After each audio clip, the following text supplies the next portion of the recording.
Together with the local community and project partners, we've worked closely to develop a shared vision for bowling's future, safeguarding its heritage for future generations. It's all captured in our approved master plan, our blueprint for the area's future and regeneration plans.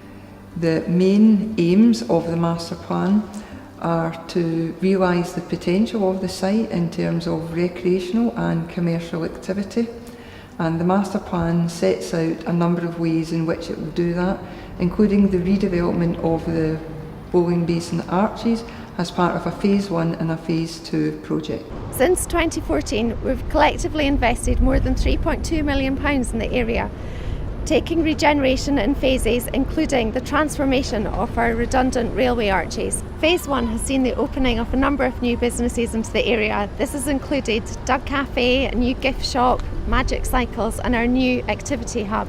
Our beehive is absolutely fantastic. We've had loads of kids down there over the summer, engaging with all of the local primary schools and getting kids out and about, enjoying the canal as a resource from everything from paddleboarding to canoeing to archery. We've also been supporting a number of different community organisations, including the new phase of Canal College. One of the more important things we learned was the needs of the local community and how small things can make a big difference. Having got the funding together for Phase 2 arch refurbishment, we worked really closely with our partners at West and Bartonshire Council, Historic Environment Scotland and the contractors and design teams to lovingly restore the historic fabric of the arches.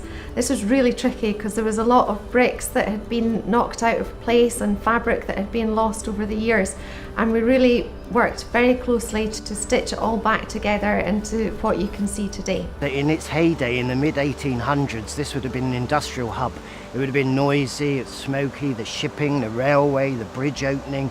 There was light railway here for the industries and serving the harbour, stevia doors. It would have been a bustling, thriving, busy place. And we're hoping to bring some of that life back by the refurbishment of the arches and introducing modern businesses and new commerciality. So it's a very important aspect of heritage conservation is to find these proper uses to ensure the longevity of the site. Each arch is a mass concrete structure, and due to their age and the battering they've taken over the past 100 years from the elements, they've basically become a huge concrete sponge, effectively pulling in rainwater through these holes and cracks and pushing it back out internally into the arch. Appreciating that we've never really sealed every pinhole or crack, we come up with a system that manages the water rather than trying to stop it, but manage it internally and also try to hide it from the finished and ceiling and wall fascia. We can have a look at it in here. Basically it looks like a giant egg box. This is fixed to the existing concrete fascia, which allows the water to travel down through the dimples into a new floor drain, which is then carried out into the drainage network externally. As part of the Phase 2 development of the arches, we looked at the best materials to use, trying to recreate the industrial heritage of the site, and we sourced brick material that was similar in size and colour, and we decided to keep the brick infill that had been built within the void of the arches.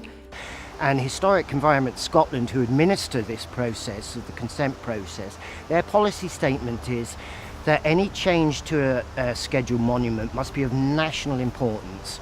And we've managed that. We've managed to negotiate our way through this consent process, and I think it demonstrates to all how important this site is. The contract here at Bowling Basin has allowed us to create new job opportunities for local people.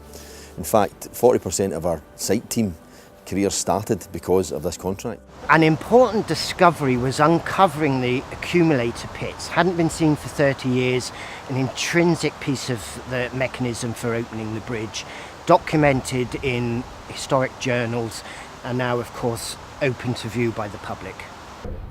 Part of our work down at Bowling has been to improve the lower basin landscaping. We've opened up new accessible paths and new vantage points and viewpoints overlooking the Clyde. It's a brilliant place to stand and look at the boats coming by. Here we are at Bowling Seawall. We had to come up with a mortar that satisfied Historic Environmental Scotland due to the sensitive nature of the natural stone. So working with Scottish Canals, we came up with a heritage mortar that allowed the successful construction and refurbishment of the outer seawall. With thanks to our funders, we've been able to progress our plans to put a path over the top of Bowling's Viaduct, inspired by New York's High Line. So we're really looking forward to taking forward the next stages of regeneration with our local community and project partners. This will include the refurbishment of Custom House, a key feature building of the area, as well as improving our gateway into the site and future housing further up the canal side. We're working really closely with the local community to make this special place even better for future generations.